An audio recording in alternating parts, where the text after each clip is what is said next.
Quelque part sur le chemin de votre éveil, peut-être après une révélation spirituelle majeure ou une rupture personnelle, vous avez senti quelque chose changer. Vous avez perçu l'illusion, les schémas, le bruit, puis le silence. Au début, c'était puissant, presque libérateur, mais peu à peu, ce sentiment de sens s'est évanoui. Pas soudainement, pas de manière spectaculaire, mais doucement, comme si votre âme avait baissé le volume de la vie et oublié de le remonter.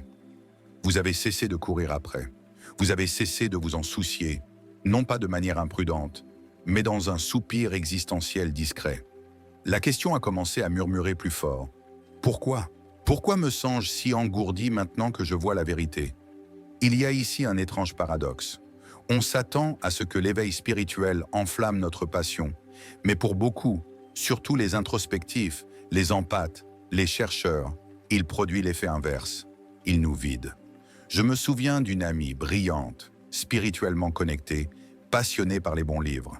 Eckhart Tolle, Alan Watts, Krishnamurti. Puis après une nuit noire de l'âme, elle a vécu un éveil massif. Elle a compris. Elle disait avoir vu à travers l'illusion de l'identité, de l'ego, de la quête de succès extérieur. Et pourtant, 2 mois plus tard, elle fixait son plafond, incapable de se lever. Elle m'a dit « Avant, je pleurais de ne pas en faire assez. Maintenant, je me fiche de faire quoi que ce soit. Je pensais que l'éveil m'enflammerait, pas qu'il me laisserait ainsi. » Carl Jung, le père de la psychologie analytique, a évoqué ce brouillard post-éveil il y a des années. Il ne parlait pas en termes spirituels à la mode, mais il comprenait ce qui se passe lorsque l'inconscient devient conscient. Jung disait « L'illumination ne vient pas en imaginant des figures de lumière, mais en rendant l'obscurité consciente. » Cela semble magnifique jusqu'à ce qu'on réalise ce que cela implique. L'éveil n'est pas une fin, c'est le début d'une mort psychologique, la mort de celui que vous pensiez être. Les structures qui donnèrent du sens à votre vie, objectifs, carrière, relations, même votre perception du temps, s'effondrent. Mais voici le piège. Jung dirait que votre ego n'a pas disparu. Il est désorienté. Il a perdu sa carte et sans une nouvelle carte, la motivation s'évanouit. Ce n'est donc pas que vous êtes déprimé ou que vous avez perdu votre élan. Vous êtes en transition. Vous vous êtes éveillé de quelque chose, mais vous n'êtes pas encore éveillé dans autre chose. Ce que vous ressentez maintenant n'est pas un échec. Ce n'est pas une dépression ou une anxiété au sens clinique. C'est quelque chose d'ancien et de sacré. Jung avertissait que notre monde moderne évite cette phase à tout prix, cette pause sacrée, ce vide, cet entre-deux. Il croyait qu'elle était essentielle pour une véritable individuation, le processus de devenir votre moi authentique. Mais personne ne vous parle de cette partie, n'est-ce pas? Et c'est précisément ce que nous allons explorer. Ce qui se passe réellement dans votre psyché après l'éveil et comment cette perte de motivation pourrait être la plus grande transformation spirituelle que vous ayez jamais vécue, si vous la comprenez bien. Avant de continuer, si vous aimez explorer les couches profondes de la vie, abonnez-vous à La Psychologie Carl Jung. Cette chaîne existe pour rendre l'invisible visible et accompagner ceux qui naviguent sur le chemin étrange et sauvage de l'éveil. Si vous flottez dans ce brouillard post-éveil, vous demandant où est passée votre étincelle, non, vous n'êtes pas fou. Vous traversez un changement psychologique que la plupart des gens ne peuvent te nommer, une transformation si profonde qu'elle ne se contente pas de modifier votre pensée. Elle reprogramme votre système d'exploitation.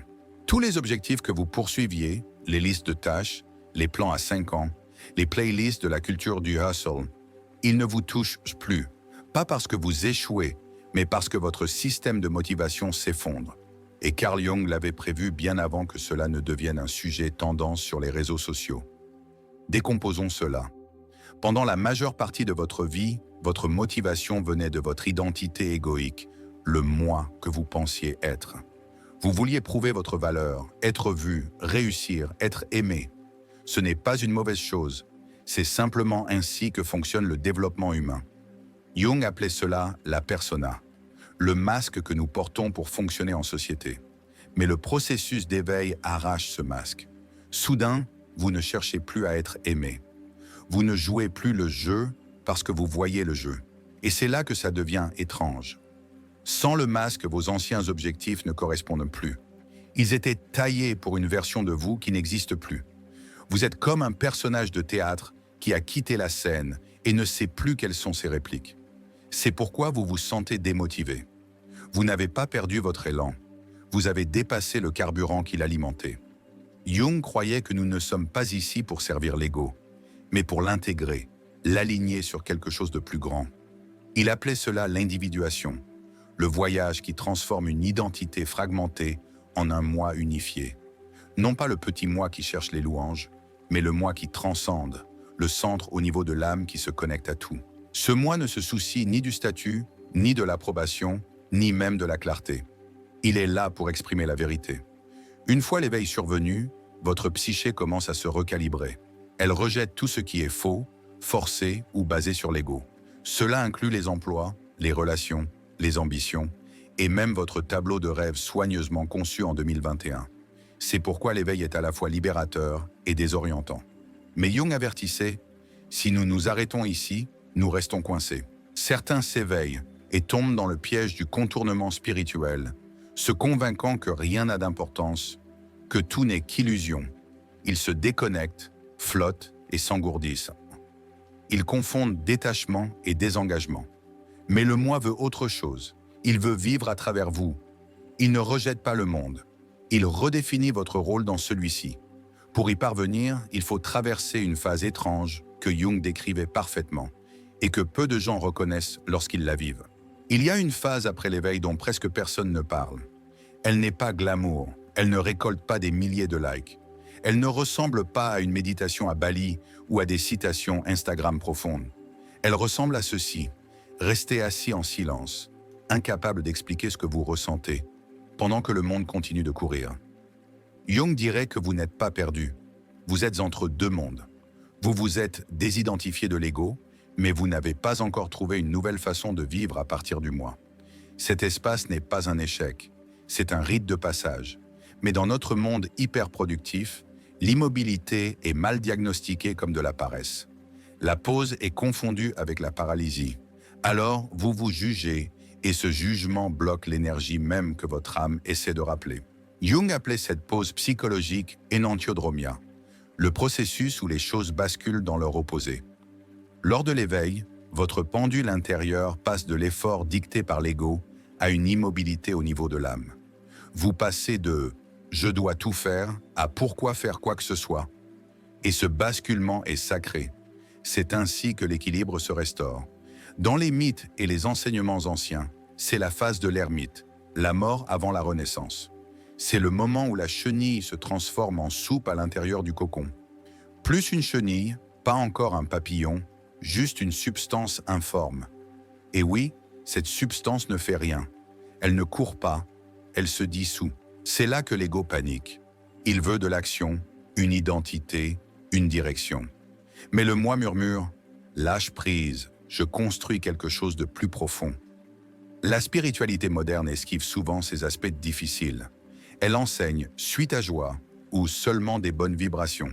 Et bien que l'intention et l'énergie comptent, Jung vous dirait que si vous évitez l'obscurité, vous manquez l'or. Il croyait que l'intégration de l'ombre, faire face aux parties refoulées et inconfortables de vous, est essentielle pour devenir entier.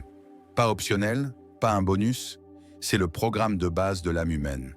Ce vide sacré que vous ressentez est l'espace où l'inconscient a enfin la place de surgir. Vous ne ratez pas, vous métabolisez, et votre psyché est incroyablement sage. Elle ralentira votre motivation, votre élan, même votre accès à la clarté, exprès, pour que vous soyez forcé de ressentir, d'observer et de récupérer ce que vous avez enfoui. C'est le vrai travail. Et voici le retournement magnifique. Quand vous cessez de résister au vide, quelque chose d'étrange commence à se produire. La motivation revient, mais elle est différente. Elle n'est pas anxieuse, pas performative, pas dans le hustle. C'est quelque chose de plus ancien, de plus calme, un mouvement guidé par l'âme qui ressemble à un souvenir plutôt qu'à une course. Jung appelait cela l'émergence du moi, non pas comme un concept, mais comme une boussole intérieure vivante. Ainsi, vous avez traversé le vide. Vous avez ressenti le silence, l'immobilité, la pause profonde. Et maintenant, quelque chose de nouveau commence à s'agiter en vous. Pas un éclair, pas des feux d'artifice, mais une traction intérieure discrète. Non pas pour retourner à votre ancienne vie, mais pour en construire une nouvelle. C'est là que le moi commence à parler, non pas en mots, mais en élan, en résonance, en ce que Jung appelait la vie symbolique. Il croyait qu'une fois l'ego soumis et l'inconscient intégré, nous devenons capables de vivre à partir d'un lieu plus profond que la personnalité. C'est alors que la vie cesse d'être une question de survie pour devenir une question de sens. Et voici un fait inattendu. C'est souvent merveilleusement ordinaire. Quand le moi guide, vous ne courez pas, vous répondez. Vous n'êtes pas motivé par la peur de manquer quelque chose. Vous êtes guidé par ce qui est aligné. Vous ne cherchez plus la clarté. Vous la reconnaissez quand elle arrive. Vivre à partir du moi ne signifie pas que vous serez toujours motivé au sens classique. Vous pourriez encore ressentir des vagues de fatigue, de confusion, voire de chagrin. C'est être humain. Mais vous ne ressentirez plus ce sentiment constant de trahison intérieure, cette impression de vous traîner dans une vie qui ne vous correspond pas. Au lieu de cela, vous commencerez à remarquer que vous êtes attiré par la création, même quand personne ne regarde. Vous dites non aux choses qui ne résonnent pas, même si elles semblent attrayantes sur le papier. Vous commencez à suivre votre curiosité, pas votre liste de tâches. Vous choisissez la paix plutôt que la performance. C'est le nouveau carburant. Ce n'est pas de l'adrénaline, c'est de l'alignement. Jung appelait cela « vivre symboliquement », non pas dans le fantasme, mais avec l'âme, où vous commencez à faire confiance à vos images intérieures, vos rêves, vos synchronicités, vos intuitions comme des guides. Alors, à quoi cela ressemble-t-il dans la vraie vie?